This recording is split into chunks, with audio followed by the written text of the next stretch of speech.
이야기를 시작을 하게 되는데 이때 이제 어떻게 했어요? 예수님은 지금 요단강에서 세례를 받으시고 계시고 하늘에서는 하나님의 음성이 들리고 성령님은 비둘기같이 그에게 임하시고 굉장히 중요한 사건이에요. 이게 어떤 사건이에요? 이게 하나님은 한 분이신데 세 분이 동시에 지금 사역을 같이 하고 계신 현장이에요. 이게 예수님이 성자이신데 그 지금 이 땅에 오셔서 강물에서 침례를 받으실 때 아버지 되신 성부는 위에서 이는 내 사랑하는 아들이요 내 기뻐하는 자다 음성을 들려주시고 그럴 때 뭐 했어요? 성령님이 비둘기같이 그에게 임하셨다. 이 삼위일체가 동시에 그렇게 사역하던 현장이 그때 그러니까 이게 굉장히 중요한 사건이에요.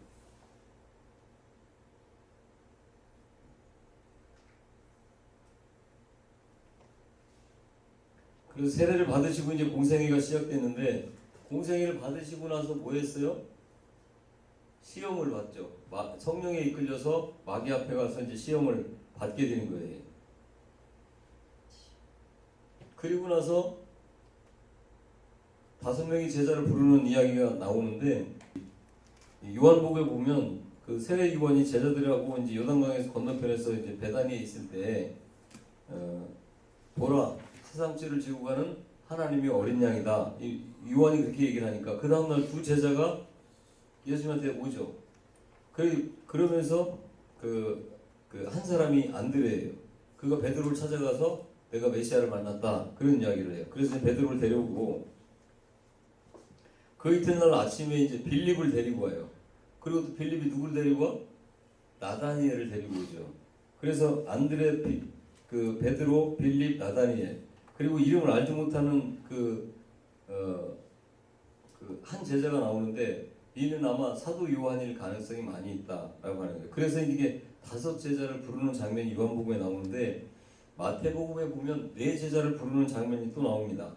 그 예수님이 지나가시다가 그물을 던지면서 물고기를 잡는 베드로하고 안드레를 부르는 장면이 나오고 그때 이제 내가 사람 낳는 어부가 되게 하리라 이렇게 말씀을 하시죠. 그리고 이제 그들을 데리고 가다가 야고보와 요한을 만나니까 마찬가지로 내가 사람 낳는 어부가 되게 하였다라고 해서 배와 아버지를 버려두고 예수님을 따라가는 그 장면이 나와요. 그러니까 아까 말씀드린 대로 이런 장면들을 보면서 그냥 어떻게 나 따라와라 그러니까 이 눈이 헷갈려 뒤집혀갖고 따라간 게 아니고 이미 벌써 제일 먼저 부르신 것이 이때가 아니라는 거예요. 그러니까 이 5명은 예수님이 침례를 받으신 이후에 막 이제 이적을 베푸시고 막 해가면서 이제 다니셨잖아요. 그럴 때 이제 이들이 가서 그 군중 속에 섞여가지고 예수님을 본 거예요. 그리고 이제 그 예수님이 하시는 그런 일도 보고 그래서 이제 예수님 가까이에서 이렇게 봤다가 그러니까 이 특징이 있겠죠. 저 멀리 보이지도 않는 사람한테 예수님이 이렇게 말씀하실 일은 없잖아. 그러니까 가까이서 봤다는 거예요. 가까이서. 그러니까 참 그 예배를 드리고 이럴 때도 앞자리에 앉는 게 굉장히 중요한 거예요. 그래서 이제 가까이 봤다가 그러다가 이제 예수님도 다른 지역에 가면 이제 그들은 다시 고향으로 간 거예요. 그 갈릴리 바다로 가서 또 고기 잡고 이렇게 하다가 그 다음에 예를 들면 이제 요즘 말로 말하면 예수님이 다시 어느 지역에서 부흥회를 한다. 그러면 이제 그 지역에 다시 가서 예수님을 만난 거죠. 그렇게 해서 몇 번 만나다가 이제 그 갈릴리 호수에서 고기 잡고 있을 때 예수님이 나타나신 거예요. 예수님을 잘 알아요, 몰라요? 알죠. 그리고 이분이 보통 사람이 아니다라는 것도 알고 있는 거예요. 그런 상태에서 내가 넌 나를 따라와라. 사람 낳는 어부가 되게 하겠다라고 하시니까 버려두고 따라갈 수가 있었던 거예요. 그러니까 그렇게 예수님이 그들 4 제자를 부르는 그래서 이제 제자가 따라가는 장면이 나오게 된다. 그 다음에 이제 물로 포도주를 만드는 사건이죠. 물로 포도주를 만들 때도 포도주를 만드는 그런 사건들을 통해서도 하나님께서 하시고자 하는 말씀이 뭐예요?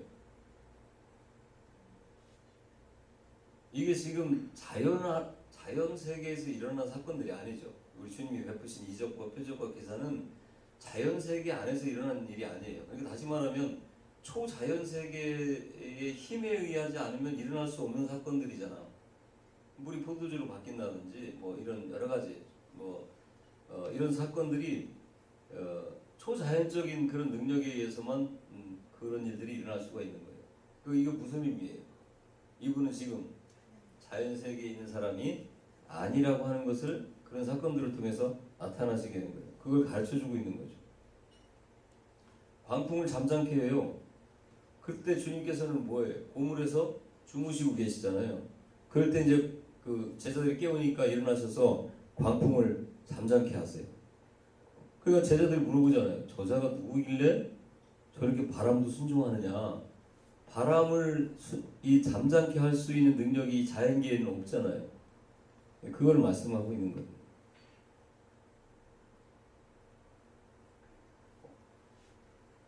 그 다음에 이제 가버나움을 방문을 하게 되는데요. 여기 가버나움 방문하는 게 나오죠. 가버나움을 방문을 하게 되는데 거기서 이제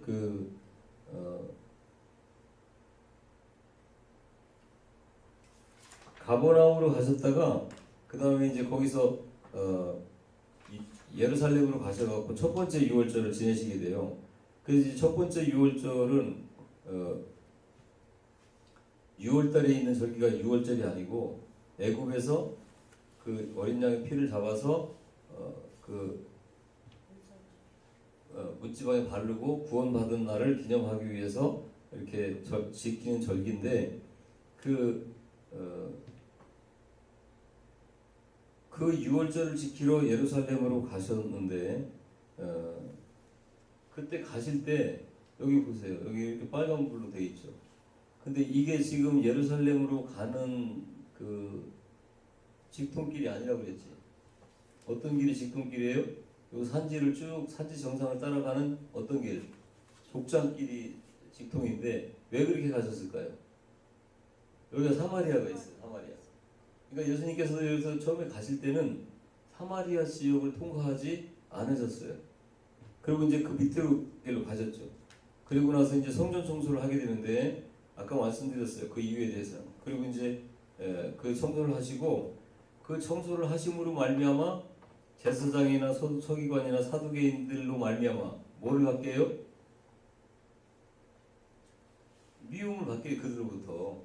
자기들이 하고 있던 그 모든 일들을 다 부정하고 이렇게 막 회방을 해버렸기 때문에 그들이 이제 무척이나 예수님에 대해서 화를 갖게 됩니다.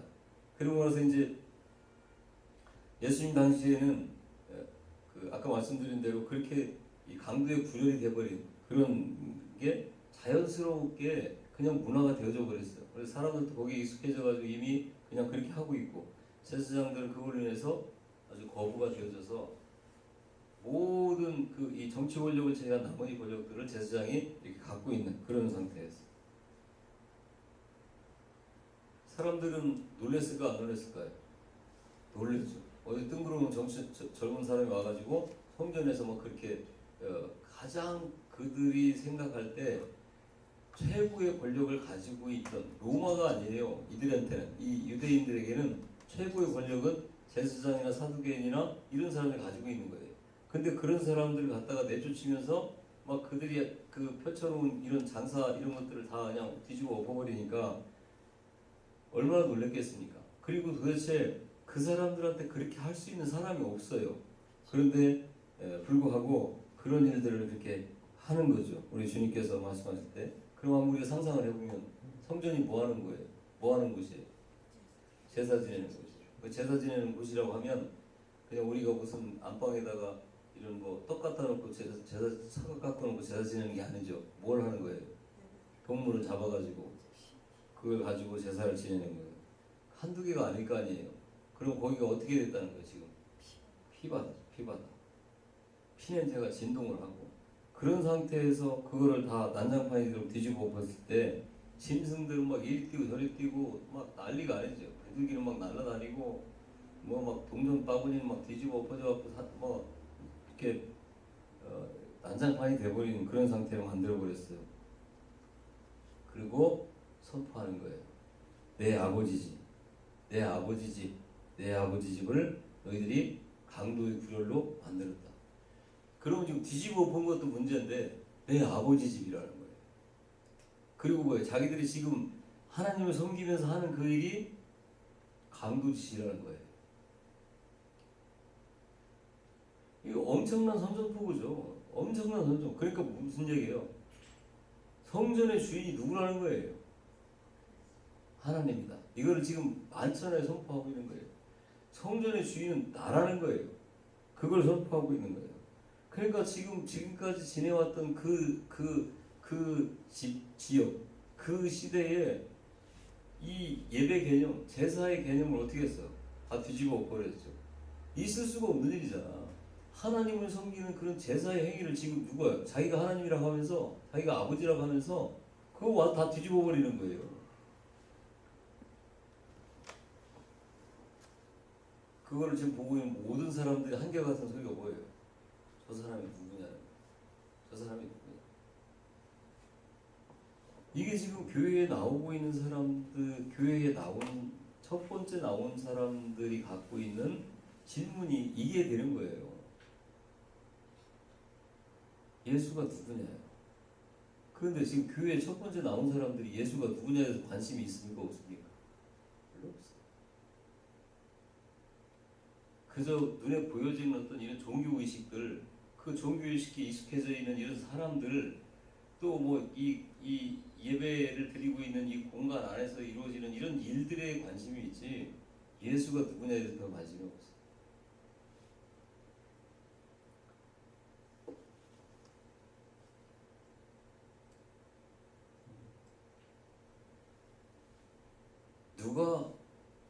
네가 누군데 감히 이런 일을 하느냐?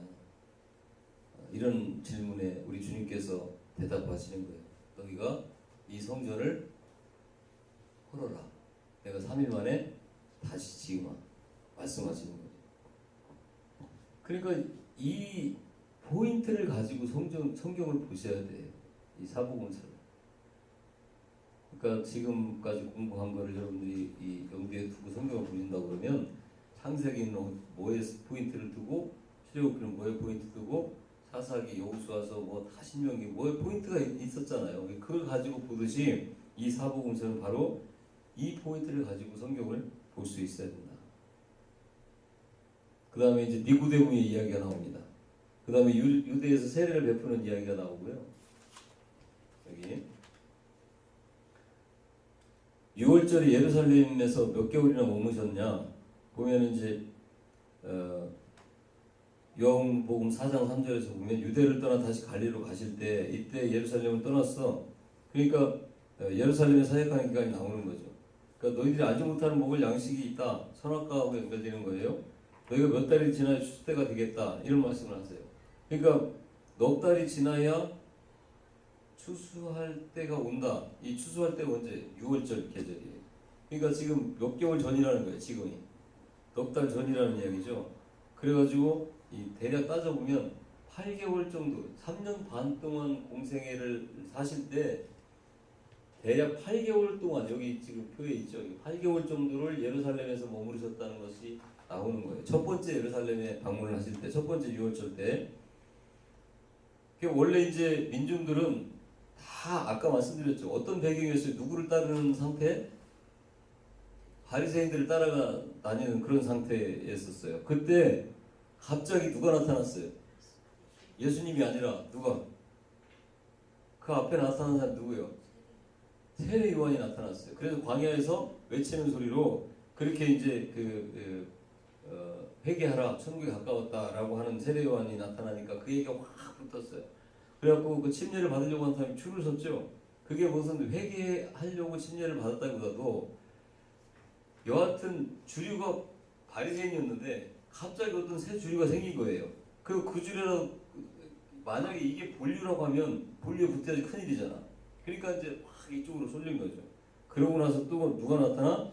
예수님에게 나타나. 그러니까 또 예수님에게 쏙 쏠렸던 그런 이제 민중들의 이동이 있었어요.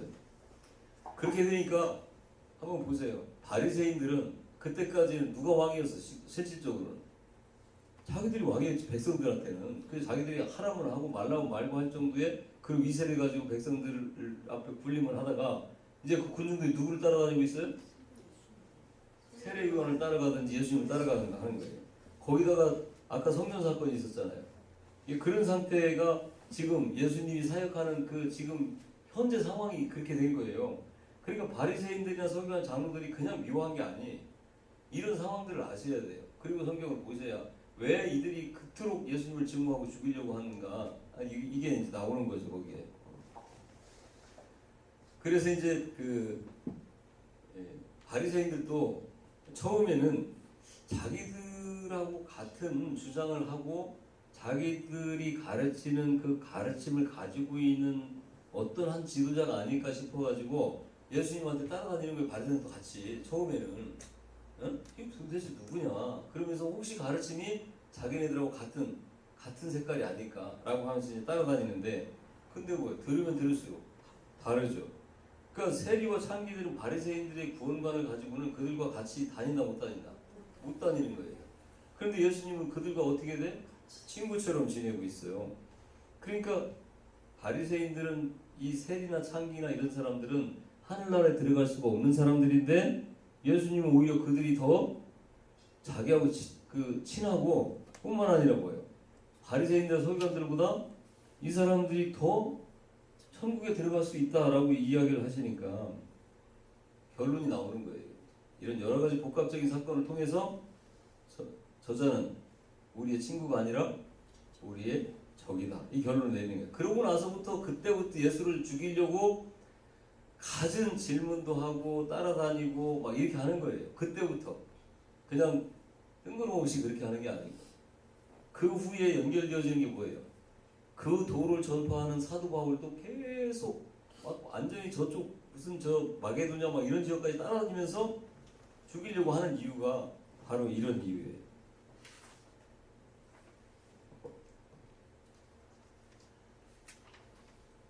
그래서 예루살렘뿐만 아니라 전 세계 디아스포라로 펼쳐져 있는 터키, 이집트, 수리아, 유럽, 로마 이런 데로까지 이제 이 소문이 다 났겠구나 라고 이제 생각할 수가 있는 거죠.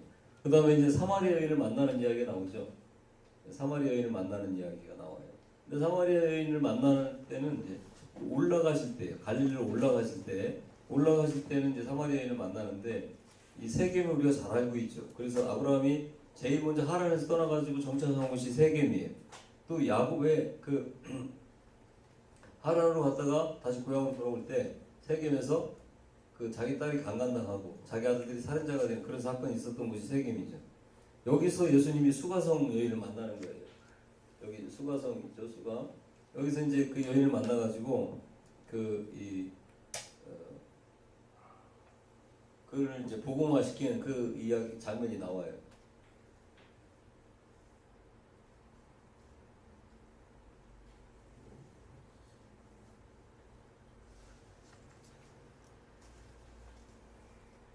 여기가 이제 예수님이 세례를 받던 곳인데, 거기에 이제 이렇게 기념교회가 세워져 있어요. 그런데 거기 보면 이제 이렇게 돼 있어요. 여기가. 기억나시죠, 우리 권사님? 그때 갔을 때 이렇게 여기서 이제 그 물이 깨끗하지가 않아요. 여기서 이제 세례를 받으셨던 곳이고, 여기가 이제 그 시험산인데 예수님이 시험을 받았던 산이 여기 있어요. 이게 여리고 바로 위에 쪽에 있습니다. 거기서 돌 던져갖고서는 성경 한지 아니에요? 응? 거기서 돌을 던져갖고 쨍그랑 해갖고 성경 그 속에 굴이 있는데 그거가 굴거 같이. 아니 거기는 좀 더 그 사해바다 쪽으로 더 올라가서.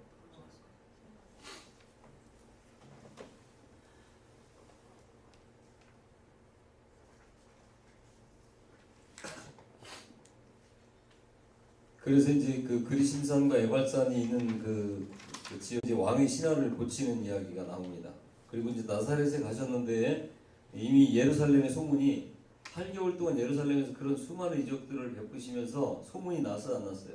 나사렛까지 소문이 나 있는 거죠. 그래서 이제 회당에 가셔서 이사야를 펼치고 이제 읽으실 때 동네 사람들의 반응이 어땠어요? 예수님을 막 환영했습니까? 어떻게 했어요? 저거 누구냐? 그 마리아의 아들 아니냐? 라고 하는 거예요. 그러면서 이제 제가 저희 형제도 다 아는데 저게 뭐 누구냐? 하나님의 아들을 받아들이는 게 아니라 요셉의 아들을 받아들이는 그런 사건이 나오는 거죠. 그 다음에 그래서 그 사건이 있고 난 다음에 여기 나사렛에서 요 가버나움으로 이사를 가시는 거예요. 여기서 이제 이사를 가시게 되는 거죠. 그러고 나서 이제 거기서부터 이제 중점적으로 이 복음의 핵심적인 센터를 하는 데가 가버나움이에요.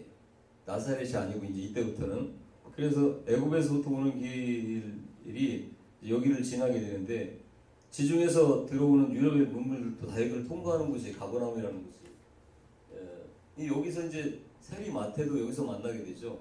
근데 왜 그러냐면 여기가 국경이 있기 때문에 그래요. 그러니까 국경에서 왔다 갔다 할 때는 거기서 이제 세금도 많이 걷고 이렇게 하잖아요. 돈벌이도 많이 되어지고 하는 데가. 그럼 왜 여기가 국경이냐? 요 지역은 누가 다스리고 있어요? 요 지역은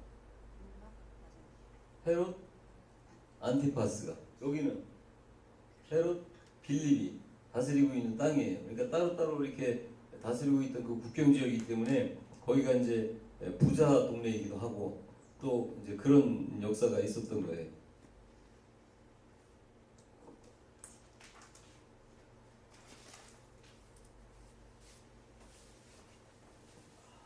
이게 아까 세겜에 있는 그 그리심산과 에발산이 있는 이 산이 이렇게 돼 있고요. 그다음에 이제 가버나움에 가보면 여기가 가버나움 해당이 있고 여기가 베드로의 집이에요. 지금은 이렇게 교회로 이렇게 잘 세워져 있는데 여기가 이제 베드로의 집. 여기서 베드로 장모를 고치죠. 그리고 여기 이렇게 조금 이렇게 보이는 이 산이 팔복산이에요. 여기서 이제 팔복을 선포했던 그 일이 거기에 있었죠. 그래서 이제 가버나움으로 가서 드디어는 이제 가버나움 지역에, 갈릴리 지역에 이제 사역이 시작이 되어지는데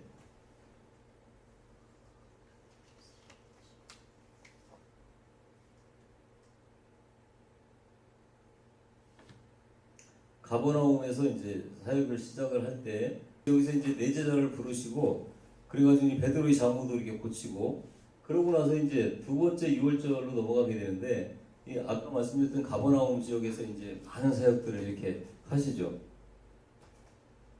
그 동안에 이제 그 마태복음에서는 물로 포도주로 만든 사건들, 또 제자 5명 부른 이야기, 니고데모 이야기 이런 그 이야기들이 나와요, 안 나와요? 마태복음에는 나와요? 안 나오죠. 물 포도주로 만든 사건 이런 것들은 마태복음에 안 나와요. 그러니까 이제 이게 바로 이 갈릴리 사역으로 이제 기록이 되어 있는데 예수께서 요한이 잡혀졌음을 들으시고 갈릴리로 물러가셨다라고 할 때 첫 번째 유월을 지나고 이제 성전을 청결케 하고 예수님이 제자들이 더 많다고 하는 그때 요한이 잡혔어요. 그런 이런 많은 사건들을 한마디로 함축해 갖고 마태복음 4장 12절에 이제 말씀을 하고 있는 거죠. 그래서 우리는 이제 사복음서를 아까 말씀드렸던 것처럼 이렇게 다 합쳐가지고 이렇게 볼 수가 있어야 된다는 거예요. 8개월 동안의 예루살렘 사역은 마태복음에는 빠져 있습니다. 요한복음에만 이렇게 들어가 있고, 그 8개월 동안의 사역을 요한복음이 말씀하고 있는 거예요. 요한복음에만 기록이 돼 있어요. 그래서 이 사복음서를 같이 봐야 우리가 알 수 있다라고 하는 게 이제 그런 내용들이에요.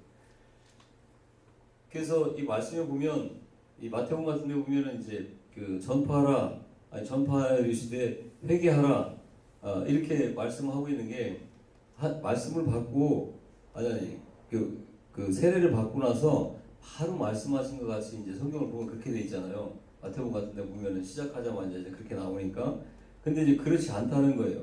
그러니까 이미 회개하라 천국에 가까웠다라고 말씀하실 때는 아까 요한복음에서 말씀하고 있는 아까 우리 도표에서 봤던 예루살렘에서 첫 번째 유월절 8개월 동안의 사역이 빠져 있다고 그랬잖아요. 그러니까 이미 벌써 5명의 제자를 부르고 예루살렘에서 그렇게 많은 사역들을 하고 그래서 이미 예수님의 소문이 쫙 퍼져 있는 거예요. 그럴 때 그렇게 그 사람들이 인정할 수 있는 권세 있는 자가 나타나고 회개하라 천국에 가까웠다라고 하니까 사람들이 다 그 말에 수긍을 하는 거지. 뜬금없이 어떤 젊은이가 나타나고 그 말을 하면 뭐라고 해요? 미친놈이라고 밖에 더 하겠습니까? 이런 배경들을 잘 아시고 성경을 볼 수 있어야 된다는 거예요.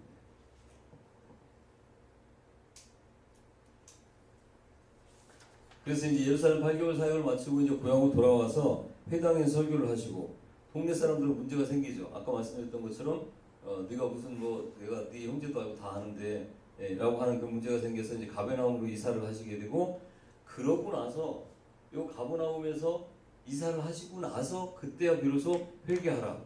천국이 가까웠다. 요 지역에서 이제 그때서 비로소 이제 그런 선포를 하시게 되는 거예요. 그래서 이제 첫 번째 예루살렘을 다녀오시고 나서 그러고 난 다음에 이제 중요한 사건이 갈릴리 호수에서 베드로와 요한이 밤새도록 고기 잡다가 한 마리도 못 잡고 그래서 이제 깊은 데로 가서 그물을 던져라 라고 하는 그 사건이 이제 이 가버나움 쪽에서 있는 거예요. 그럼 이제 이들이 언제 처음 만났느냐? 그러니까 이게 갈릴리 호수냐? 라고 할 때 그게 아니고 요한복음에는 세례 요한이 세례를 주던 장소에서 만났다 그 말이에요. 처음에 만날 때. 그러니까 지금 이제 정리를 해보면 제자들은 이미 이제 왔다 갔다 하면서 제자 노릇을 하고 있다가 그 이 가버나움에서 이제 이사하시고 회개하라 전파하실 때 그 갈릴리 지역 두 번째 6월절까지 그 사역 기간 동안에 12월에 오셔서 4월달까지 4개월 동안 이렇게 네 제자를 부르시는 그런 사건이 이제 나오게 됐다 그 말이에요. 이들은 직업이 어부죠. 그래갖고 이제 고기 잡으면서 살아가던 사람들인데 그래서 이제 요한에게 가서 회개하고 요한 때문에 가게 된 거예요. 처음에 예수님 때문에 간 게 아니라.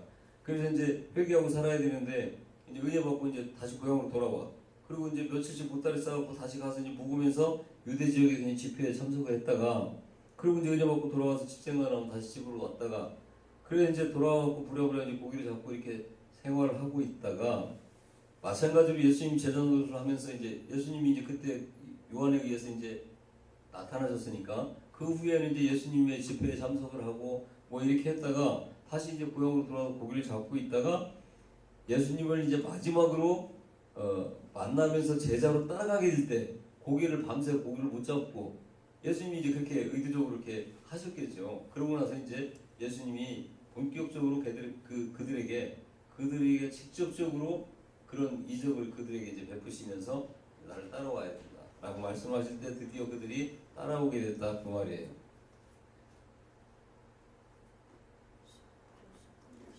그래서 예수님 제자 노릇을 하고 예루살렘에 돌아와서 고기 잡고 있었던 때에 가버나움으로 와서 이제는 회개하라 천국이 가까웠다 이렇게 전파하시는 사역을 하게 되는 겁니다. 그리고서 이제 그 베드로의 장모가 그 열병을 앓을 때 그 장모의 그 열병을 고치시는 사건.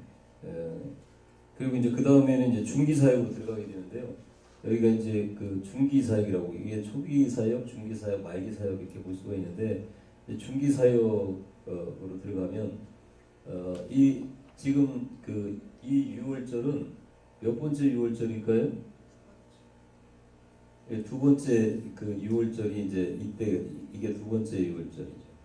그 다음에 이제 그 6월절을 지나면서 이 베데스다 그 사건 등이 나오는데 이때는 이제 그 예루살렘에 가셔가지고 성전에 들어갔다는 말씀은 안 나와요. 그러니까 예루살렘에 가셔서 이런저런 사역들을 이렇게 하시게 되는 거죠.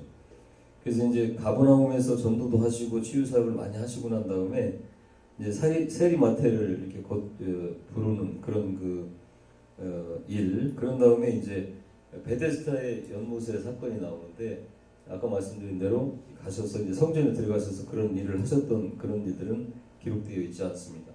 그러니까 다시 이제 가버나움으로 바로 오셔가지고 거기서 이제 드디어 12제자를 확정을 하는 거예요. 그러니까 우리가 생각할 때는 침례를 받으시고 그 다음에 12제자를 확 부르시고 그런 다음에 딱 3년 반 동안 공생애를 하신 게 아니라는 거를 여러분들 이해를 하셔야 돼요. 그런 다음에 이제 드디어 팔복 아까 이 베드로의 집이 있었던 곳 우리가 아까 사진을 보였죠. 그 뒤쪽 산에 가셔서 그 팔복을 선포하시는 거예요. 여기가 이제 팔복산인데 여기서 이제 팔복을 선포를 하시고 그 다음에 이제 여기서 내려오셔가지고 아까 그 지도에서 보셨듯이 나인이라고 하는 데서 가서 나인성 과부를 예, 아들을 고치시는 그런 일들이 있고, 그 다음에 이제 거라사로 가셔가지고 거기서 이제 또 그 귀신을 내쫓는 그런 일들을 하시고요. 갈 때 이제 관풍을 제압하는 그런 일들이 있죠. 여기가 이제 산상팔복교회, 산상수훈 팔복교회인데요. 여기서 이 바닷가에 쓰셔가지고 이쪽 산이 이렇게 비스듬하게 이렇게 산이 있는데 그 산 쪽에 요즘 예배당 이렇게 큰 예배당은 그렇게 돼 있잖아요. 이렇게 비스듬하게 그렇게 하듯이 여기 앉혀놓고 여기서 이제 팔복을 선포하셨던 그걸 기념하기 위해서 이 팔복교회가 세워져 있습니다. 그리고서 이제 이 거라사에서 이제 광인을 미친 사람을 고치고 그 다음에 야이로의 딸을 고치는 사건이 나오죠. 그리고 나서 이제 드디어 이제 12제자를 파송하는 사건이 나옵니다. 거기서 이제 12제자들에게 이제 귀신 쫓는 권세를 주셔가지고 그들을 이제 파송해가지고 그들로 말미암아 그런 예수님이 하셨던 그런 사역들을 경험할 수 있도록 직접 그런 사역을 할 수 있도록 그렇게 파송을 하셨다가 그리고 나서 이제 오병이어의 이적이 이때 나오는 거예요. 그리고 이제 물 위를 걸으시고 그리고 이제 게네사렛으로 이렇게 가시게 되는 거죠.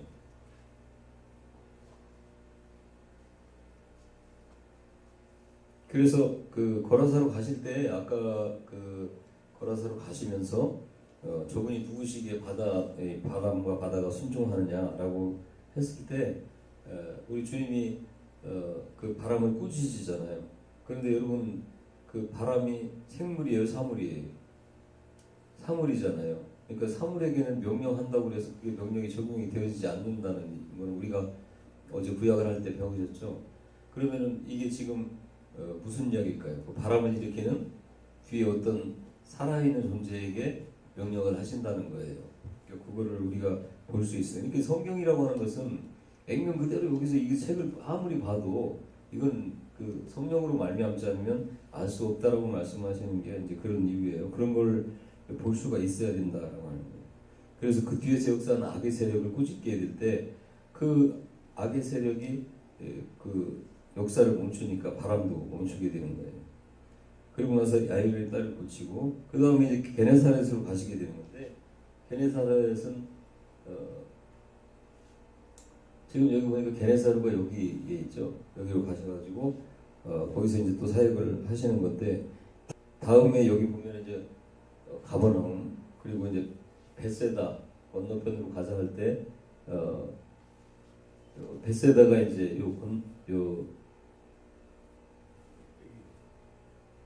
여기 벳세다가 있죠. 그리고 여기 거라사가 이쪽에 있고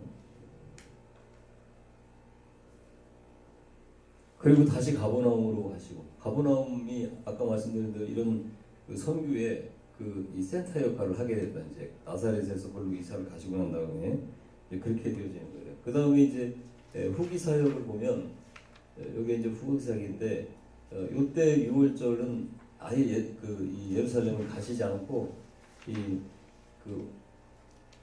가버나움 그 지역에서 이제 사역을 하시면서 그 갈릴리 박사역도 하십니다. 이게 두루나 시돈 사려관 이런 데 가셔서 이렇게 하시고 가이사랴 빌립보도 가시고 헐문산에서 변화되어지는 그런 것도 이렇게 보여주시고 하시는데 두루와 그 시돈에 있는 그 중간에 있는 사이에 있는 시돈이라고 하는 지역 사렙다에 가셔가지고 그 사렙다 가부 그 가부의 딸을 고치는 그 이야기가 나오는데 이 수르보니게 여인이라고 성경에서 나오잖아요. 근데 그 수르보니게라고 하는 것은 그 바로 이제 수로는 이 시리아를 얘기하는 거예요. 거기서 그 시리아에서 시리아계 베니게인, 그러니까 시리아에서 태어나가지고 베니게에 살고 있는 사람 이런 사람을 이야기하는 거죠. 그런 여인을 고치는 거예요. 그러니까 이런 이야기는 아주 이방인 중에서 이방인을 상징적으로 나타내고 있는 건데 그런 사람도 우리 주님을 만났을 때 그런 치료를 받을 수가 있다. 그리고서 이제 여기서 사렙다에서 그런 사역을 하시고 그 다음에 그 위쪽에 있는 헐문산 쪽으로 가시는 거예요. 그리고 이제 거기 가이사랴 빌립보에 가시게 되는데 거기서 이제 제자들에게 비로소 너희들은 나를 누구라고 하냐 이렇게 물어보시는 적에 가이사랴 빌립보는 말 그대로 이 가이사랴는 뭐예요? 가이사랴는 뜻이가 황제라는 뜻이 가이사랴. 그런 이 황제를 우상화시키고 또 이제 그 다른 우상의 제사도 굉장히 많이 있는 곳이에요. 그런 곳에 가서 이제 예수님에 대한 정체성을 이제 제자들에게 물어보게 되는 거죠. 그래서 베드로를 통해서 나는 우리 주님은 살아계신 하나님의 아들이요 또 그리스도다 이 고백을 이제 하게 되시는 거죠. 그리고 나서 이제 예루살렘으로 가서 장로들에게 핍박을 받고 죽는다라고 했는데 제자들은 이거를 듣지 못합니다. 그리고 들었다 할지라도 이 해석을 어떻게 해야 될지를 제자들은 알지 못하는 거예요. 그래서 그 네 번째 이 6월절에 예루살렘으로 우리 주님이 올라가시게 될 때 이 제자들은 막 기뻐하는 겁니다. 왜 그렇겠어요? 네? 드디어 이제 그때까지 계속해서 이분이 도대체 언제 예루살렘으로 가서 로마를 뒤집어 엎고 유대의 왕으로 등극하느냐 이것만 기다리고 있던 사람들이기 때문에 이제 드디어 예루살렘 올라가셔가지고 그동안 많은 이적을 보여주었던 것처럼 그렇게 순식간에 로마를 뒤집어버리고 이제 왕으로 등극을 하시겠구나. 그러면 어떻게 되는 게 자기들은 왕 옆에 좌우에 한 자리 차지해가지고 앉을 생각 그런 생각들만 하고 있는 거죠. 그러니까 그런 생각을 하고 있으니까 주님이 뭐라고 하시든 들리지가 않는 거예요. 그러니까 뭐 이제 내가 이제 예루살렘 올라가서 장로들에게 핍박을 받고 이제 죽는다. 그리고 이제 3일 만에 다시 일어날 거다. 뭐 이런 이야기를 하셔도 전혀 들리지가 않는 거죠. 그 세상 말로 말하면 휠이 이제 거기에 꽂혀 있기 때문에 그것만 기다리고 계시는 거예요. 기다리고 있다가 이제 그런 말씀을 듣지 못하고 있는 거죠. 그리고서 이제 세 제자만 데리고 이제 변화산으로 가시는데요. 이 변화산이 이제 헐몬산일 가능성이 많이 있다. 그리고 나서 이제 변화산에 가서 그런 베드로와 요한과 야고보를 데리고 가셔가지고 거기서 이제 모세하고 엘리야를 이렇게 보여주시죠. 그 모세하고 엘리야를 우리가 구약에서 볼 때 모세와 엘리야는 이 땅에 죽어가지고 모세는 무덤이 있어요, 없어요? 없죠. 엘리야는 없어요. 승천했어요. 그러니까 그렇게 이 땅에 묻히지 않은 모세하고 엘리야가 이제 이때 이 변화산상에서 우리 주님과 더불어 같이 나타나게 되는 거예요. 그 다음에 이제 다시 가버나움으로 가셨다가 이제 그런 다음에 이제 베다니로 가십니다.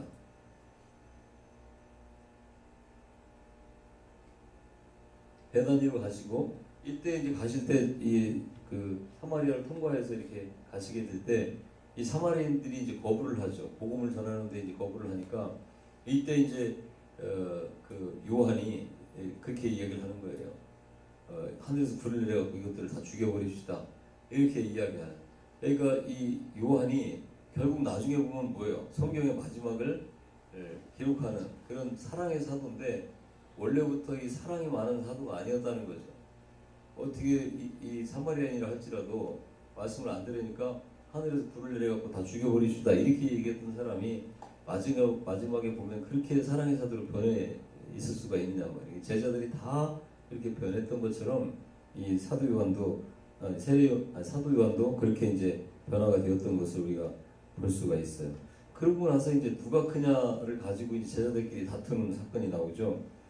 그리고 나서 이제 데가볼리에서 이제 그것도 사역을 하시고, 그리고는 이제 데가볼리는 아까 말씀드렸던 것처럼 그 10개의 도시가 있는 그 큰 도시가 있는 그런 지역을 얘기하고 있는 거예요. 그러고 나서 이제 지금의 요르단 지역 아데미 신전이 있는 곳에 가시게 되는데 그런 다음에 이제 가버나움으로 다시 오시고 다시 이제 베다니로 가시게 되는데 베다니에 가셨을 때 초막절을 맞이해서 이제 1년 6개월을 갈릴리에서 사역하시다가 사마리아를 이제 관통해서 예루살렘으로 올라가시는 거예요. 근데 이제 어떤 사람들은 손에 돌을 들고 어떤 사람 미쳤다고 이렇게 얘기할 때 예수님에 대한 그 입장 정리를 하게 하시는 그런 설교를 드디어 이제 하시게 되는 거예요.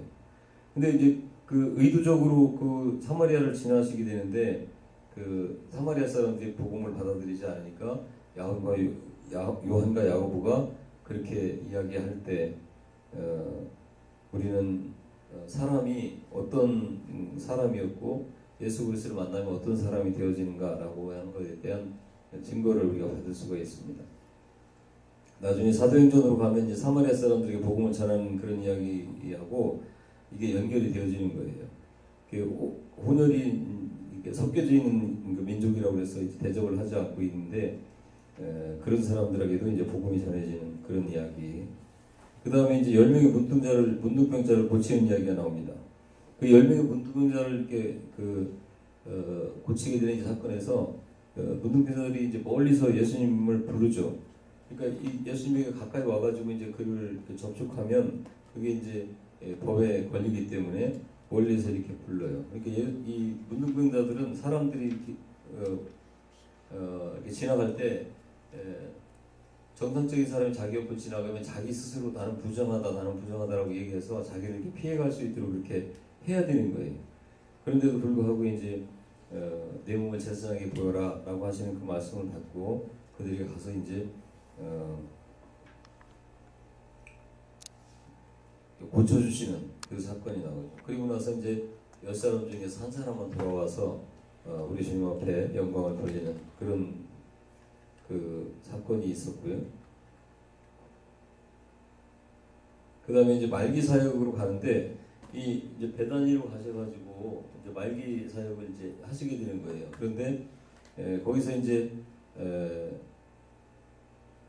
마리아와 마르다가 사는 그 베다니가 있는데 기드론 골짜기가 있고 그 너머에 베다니라는 말이 있어요. 그러니까 그 당시에는 이 베다니는 가난한 사람들이 이렇게 많이 살고 있었던 그런 이제 빈민촌이라고 볼 수가 있어요. 거기 지금도 역시 마찬가지로 이 팔레스타인들이 가난하게 살고 있는 그 동네입니다.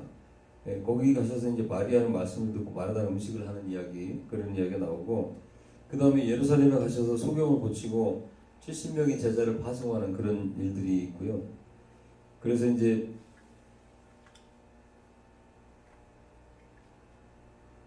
예수님께서 예루살렘에 가실 때 그게 이제 10월달에 출발을 해가지고 십자가에 못 박혀 돌아가실 때는 그 6월절인데 초막절에 이제 성전에 설교를 하시고 수전절에 다시 성전에 설교하시는 그런 사건들이 성경에 기록이 돼 있어요. 그러니까 수전절에는 목자와 양에 관계되어지는 그 요한복음 10장 10절을 말씀을 하신 거고 진정한 왕은 누구냐? 진정한 양은 누구냐?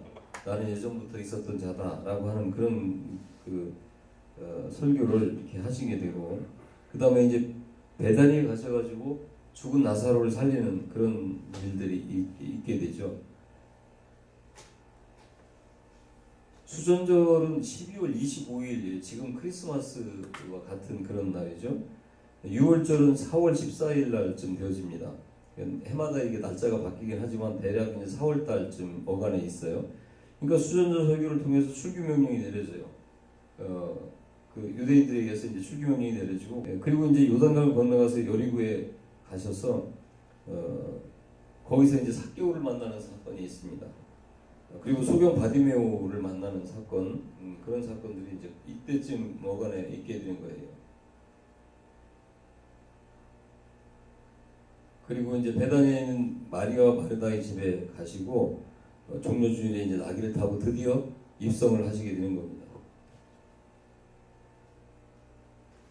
여기 가버나움에 계셨다가 마지막에 이 예루살렘으로 가실 때 예루살렘이 여기 있고 베다니가 여기 있는데 이 사마리아를 이렇게 관통을 해가지고 이렇게 가셨다라는 거예요.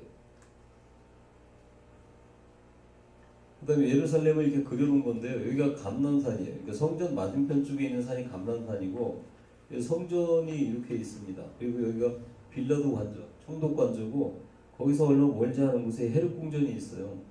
그러니까 이 헤롯은 누가 헤롯이라고 했어요? 이 지역을 다스리는 헤롯이 아니라 갈릴리 지역에 있는 헤롯 누구예요? 헤롯 안티파스. 헤롯 안티파스가 여기 이제 그 6월절을 지키기 위해서 여기 와 있어요. 헤롯 궁전에 와 있다가 여기서 그러니까 얼마 되지 않아요. 몇백 미터 되지 않습니다. 그러니까 여기가 가야바 대제사장의 집이에요. 그러니까 우리 주님께서 여기 앞에 이 겟세마네 동산, 감람산 밑에 쪽에 있는 겟세마네 동산 기도하시다가 잡혀가지고 이 가야바 대제사장 집으로 오게 되죠. 그러고 나서 여기서 밤새 이렇게 고문당하고 그러다가 이 빌라도 관저로 갔다가 빌라도 관저에 다시 이제 헤롯에게 보냈다가 다시 이 빌라도 관저로 와서 여기서 십자가형을 받고 돌아가시게 되는 거예요. 그럼 여기가 최후의 만찬이라고 그랬죠. 그럼 여기 실루안 연못이 여기 있고 여기가 어디라고 그랬어요? 다윗성 시온산 여기다 그 말이에요. 여기가 어디예요? 최후의 만찬 장소가. 최후의 만찬을 어디서 했어요? 마가네 집에서 한 거예요. 마가네 집. 마가의 다른 그 마가 집에서 이렇게 하게 된 거예요.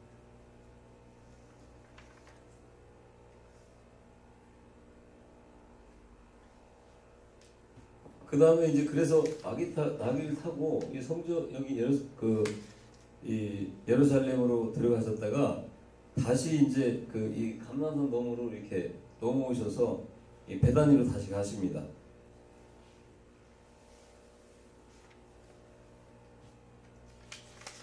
여기 이제 감람산인데 이 감람산을 넘어가지고 이제 여기 그 베다니로 다시 가시는 거예요. 그리고서 이제 그 다음날 이제 베다니에서 마르다와 마르다의 집에 주무시고 다시 월요일 날 이 성전에 들어가셔서 마지막 그 유월절 날 청소를 하시게 되죠. 그리고는 이제 여기 감람산에 올라가셔가지고 마태복음 24장 마지막 때에 어떠할 것이라는 그 설교를 여기서 하시는 거예요.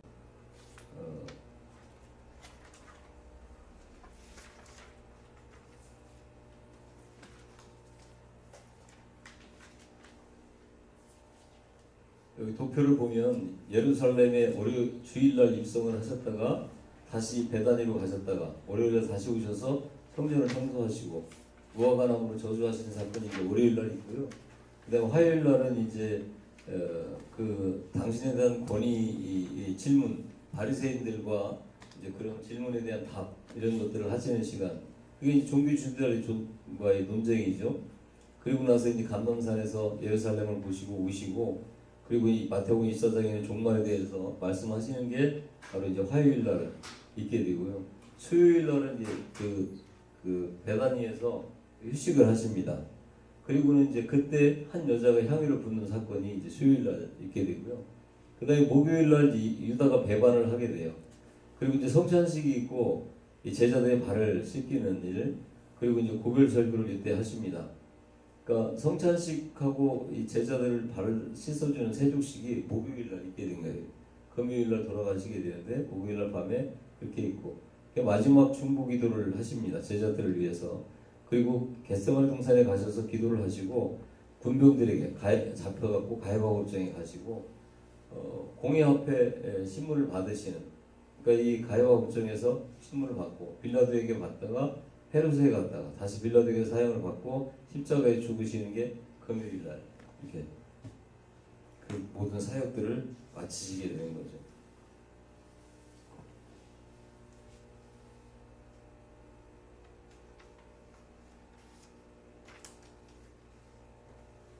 여기 성전 쪽에서 바라본 감람산이에요. 여기가 이게 무슨 교회냐면 이게 교회인데 이게 만국교회예요. 요 옆에가 이게 겟세마네 동산 여기서 기도를 하셨어요. 그러니까 여기서 기도를 하시고 제자들은 여기서 이렇게 돌을 던지면 돌이 떨어질 정도의 거리에서 제자들이 이제 기도를 하고 계셨어요. 여기 기도하던 장소에다가 이렇게 교회를 세워놨어요.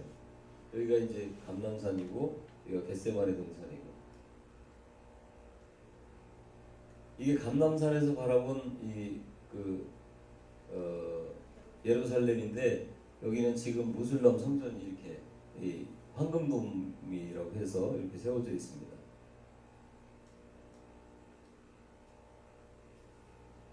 우리 아까 말씀드렸던 만국교회 여기가 이제 그 겟세마네 동산이고 가까이서 본 그 만국교회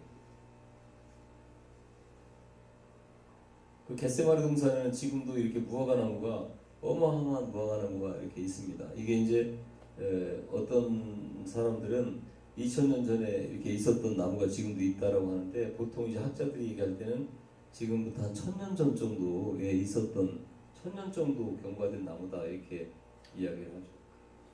그래서 여기서 보면 이걸 잘 기억을 하세요. 여기가 감람산이에요. 지금 이제 그림으로 그려져 있는데 여기가 겟세마네 동산이라고 그랬죠. 요 길 따라서 이렇게 내려오셔서 성전으로 요 한복문을 하고 들어가신 거예요. 근데 여기가 이제 겟세마네 동산이고, 이렇게 쭉 오시면은 이쪽으로 오면 여기가 베드로 통곡교회, 여기가 이제 가야바시터고요. 여기 잡혀갖고 여기로 오셨던 거예요. 그래서 이제 그걸 못 맞춰서 바라보고 베드로가 물었다. 여기가 베드로 통곡교회가 여기 세워져 있습니다. 마가의 다락방 여기에 있는데, 여기가 이제 시온성을 여기를 얘기하는 거예요. 다윗성 여기를 얘기하는 거 꼭 기억을 하세요. 시온성이 무슨 뜻인지 무슨 말인지 뭐 이걸 모르시면 안 되죠. 그게 찬양을 하면서. 그리고 이제 요쯤에 뭐가 있었어요. 여기에 똑반자가 여기 있었고, 헤롯 궁은 한 요 정도에 있는 겁니다. 이 정도에.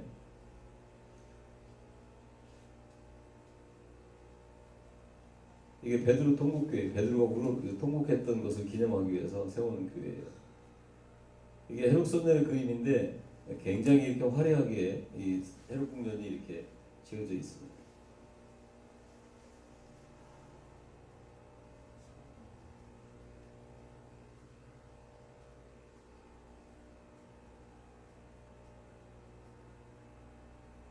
이거는 그 베드로를 불렀던 그 교회 그 지역에 이렇게 그 탑가라고 하는 곳에 베드로 기념교회가 세워져 있어요. 이게 이제 팔복교회에서 팔복을 전했던 거기서 이렇게 멀리 떨어져 있지 않은 곳이 있습니다.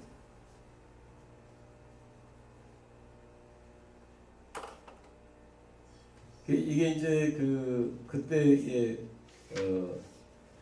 도표인데, 이 아구스토가 이름이 옥타비아누스라고 그랬어요. 옥타비아누스 황제가 있을 때 헤롯 대왕이 다스렸었고, 그 아들 셋 아켈라오, 안티파스, 빌립이 이제 그 세 지역 분봉 나눴다는 이야기죠. 그래서 나눠가지고 셋이 이제 다스리다가 아켈라오는 유배를 당해가지고 여기 와가지고 이제 다스리고 있었다.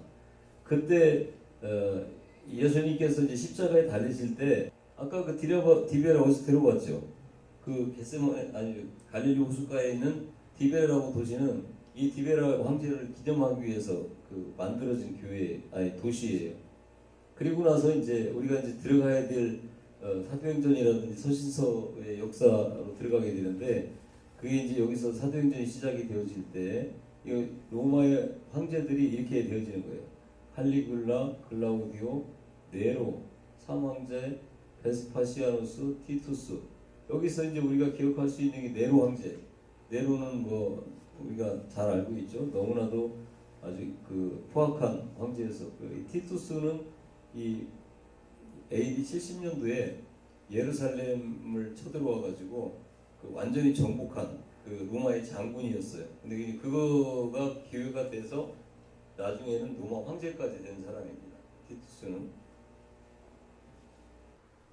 그리고서는 이제 그 주님이 오셔서 십자가에 죽으시고 부활하시고 이제 승천을 하시게 되는데, 승천하시기 전에 너희들은 보혜사 성령을 받을 때까지 예루살렘을 떠나지 말아라 라고 말씀을 하시죠. 그러니까 이제 그렇게 하시면서 예수님이 퇴장을 하시고 이제 누가 등장을 하시는 거예요. 예수님이 사복음서에서 활동을 하신 다음에 그 다음에 사도행전부터는 누가 등장을 하세요? 성령님이 등장을 하시게 되는 거죠.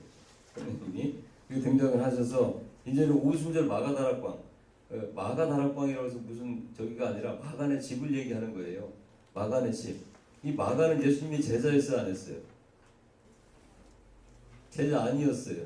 제자 아니었는데 그 어머니의 신앙이 좋았던가 봐요. 그래서 이제 그 예수님이 그렇게 사역을 하실 때 따라다녔고, 어떤 학자들의 의견으로는 그 예수님이 어린아이를 안고 이렇게 그 축복하고 그 하시는 그 장면이 한번 나오는데, 그게 이제 마가였을 것이다라고 주장하는 사람도 있어요. 그러니까 마가가 왜 그러냐면 그 후에 굉장히 이렇게 많은 일들을 감당을 하죠. 어디서 나와요? 그 후에 처음 나오는 게 이제 사도 요한을 따라서 그 1차 선교여행 때 따라서 가죠. 바나바하고 요한을 따라서 선교여행 갔다가 갔다가 이제 못 따라갈 것 같으니까 무슨 사건이 연유가 돼가지고 다시 나는 못 가겠다고 돌아오는 게 마가예요. 그리고 이제 2차 선교여행 때 또 나오죠. 왜 나와요? 유명한 사건이 나오잖아요. 바나바하고 바울이 싸워요. 왜 싸워요? 이 마가를 데려가니 못 데려가니 하다가 싸워서 이제 결국은 그것 때문에 완전히 바나바하고 바울이 이제 헤어지게 되는 계기가 되어지는 사람이 이 사람이에요. 그래서 이제 이 마가는 바나바하고 자기 그 고향으로 이제 선교를 떠나고 바울은 자기 고향 쪽으로 이렇게 바울과 신라가 떠나고 바나바와 요한이라고 하는 마가는 이제 자기 고향 쪽 고브로섬 쪽으로 떠나게 되고 그래서 이제 바나바는 그걸로 인해서 이제 성경에서 사라집니다. 이 역사를 보면 고브로섬에서 이제 순교를 하게 되고요. 하여튼 그 마가가 이 마가의 다락방이 이 집의 주인공이에요. 그래서 이제 그 마가의 다락방에 성령을 받게 되는데 그때 이제 정치적 배경과 이 사도행전을 연결해 보면은 이런 환경이에요. 여기서 이제 예수님께서 십자가에서 다시 돌아가시고 나서 그때부터 이제 사도행전이 시작이 되어지는데 여기 이제 복음을 이때까지 이제 제자들이 복음을 전하고 바울은 이때 어떻게 하고 있어요? 사역을 못 하고 있죠. 못 하고 있다가 이 바나바가 안디옥 교회 다니고 가면서 그때